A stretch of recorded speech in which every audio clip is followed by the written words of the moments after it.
안녕하세요, 여러분.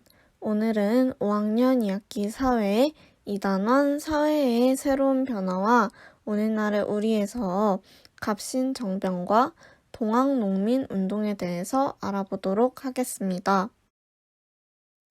먼저 갑신정변에 대해 알아보기 전에 개항 이후의 조선의 상황에 대해서 살펴보겠습니다. 개항 이후 조선의 개혁에 대한 다양한 의견을 가진 사람들이 생기게 되었습니다. 여기에서 개화란 더 발전되어 있는 다른 나라의 문화나 제도를 받아들여서 과거의 생각, 그리고 문화와 제도 등을 발전시키는 것을 말하는데요. 앞서 말한 것처럼 크게 두 가지로 조선의 개혁에 대한 생각이 나뉘었습니다. 먼저 온건개화파를 살펴보면 대표적인 온건개화파로는 김홍집이 있습니다. 이들은 조금씩 천천히 개화를 해야 한다는 입장으로 조선의 법과 제도가 바탕이 되고 서양의 기술을 받아들여야 한다고 주장했습니다. 급진개화파는 온건개화파와 다른 의견을 가지고 있었는데요. 대표적인 급진개화파로는 김옥균이 있습니다. 조선이 청의 간섭에서 벗어나는 것이 중요하며 제도와 사상 등을 모두 개혁해야 한다고 주장하였습니다. 그리고 새로운 조선을 만들기 위해 노력하였는데 특히 청에 의지하는 세력을 몰아내고자 했습니다. 이제 본격적으로 갑신정변에 대해서 알아보겠습니다. 아까 배웠던 김옥균을 비롯한 급진개화파는 나라를 바꾸는 데에 자신들만의 힘으로는 부족하다고 생각했습니다. 그래서 이들은 일본의 도움을 요청하였고, 일본은 조선에서의 영향력을 넓히기 위해서 이들에게 군사 지원을 약속하였습니다. 결국 김옥균, 박영효, 서광범, 서재필, 홍영식 등이 주도해서 우정총국의 개국 축하 잔치에서 정변을 일으켰습니다. 이들은 고종과 왕비가 머무는 장소를 옮겼고 새 정부를 만들고 개혁 정책안을 발표했습니다. 여기에서 우정총국이란 우리나라 최초로 우편 업무를 담당했던 관청이며 정변은 비합법적인 방법으로 발생한 큰 정치적인 변화를 뜻합니다.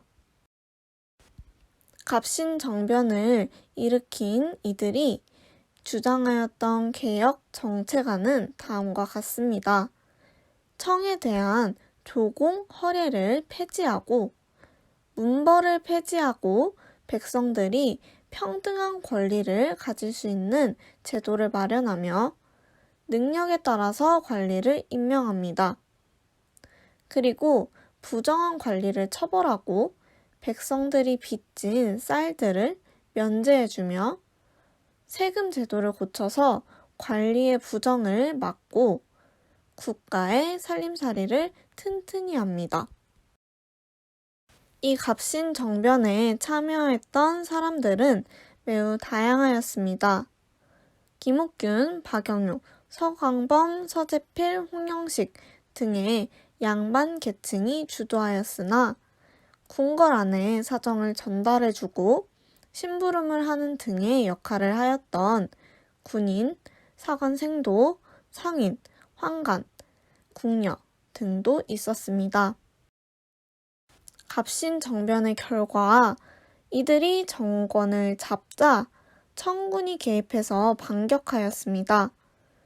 결과적으로 갑신정변은 3일 만에 마무리되었으며 김옥균, 박영효, 서광범 등은 함께 일본으로 피하였습니다.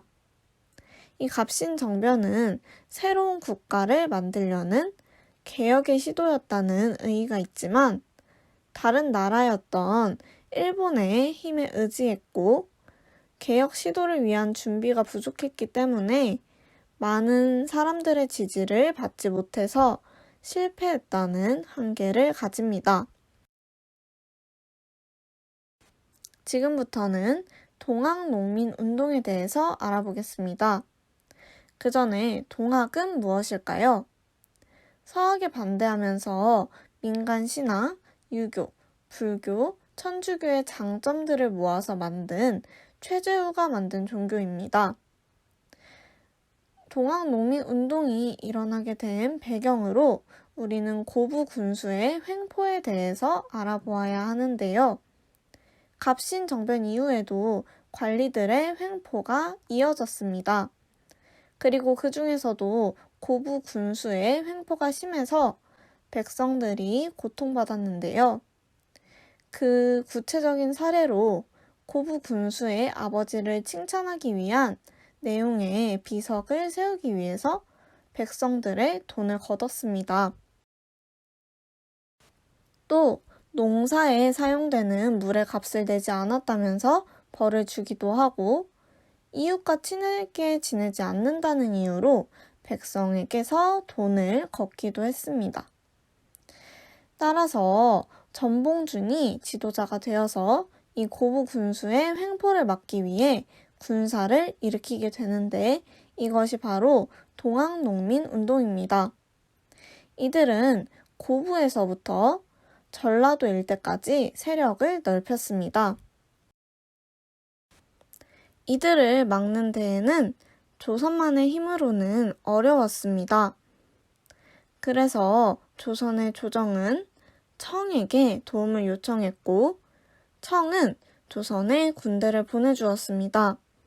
그리고 그러자 일본도 조선에 군대를 보냈습니다. 동학농민군은 외국의 군대가 조선 내의 문제에 개입하는 것을 막기 위해서 조선 정부와 협상을 하였고 개혁안을 약속받으면서 스스로 해산하였습니다. 그런데 동학농민군이 물러가자 일본과 청은 조선에서 청일 전쟁을 벌이게 됩니다. 이는 조선에서의 영향력을 키우기 위해서였습니다. 이 청일 전쟁을 통해서 유리해진 일본은 조선의 정치에 간섭하였습니다. 그리고 이러한 상황이 일어나자 동학농민군은 일본을 몰아내기 위해서 다시 일어났습니다. 그러나 무기가 부족했던 동학농민군은 공주에서 일어난 우금치 전투에서 기관총을 든 일본군과 광군에게 크게 패배하였습니다. 그리고 동학농민군은 후퇴를 계속하다 해산하게 되었습니다. 또 부하의 밀고로 인해서 광군에게 잡힌 전봉주는 결국 처형당하고 말았습니다. 그렇다면 동학농민군이 원했던 세상은 어떤 세상이었을까요? 먼저 개혁안을 살펴보면 노비 문서를 소각하고 정해진 세금 외에 잡다한 세금을 모두 폐지하며 일본에 협력하는 사람을 엄하게 벌하고 탐관오리나 못된 양반은 그 죄를 조사해서 벌하기를 바랬습니다.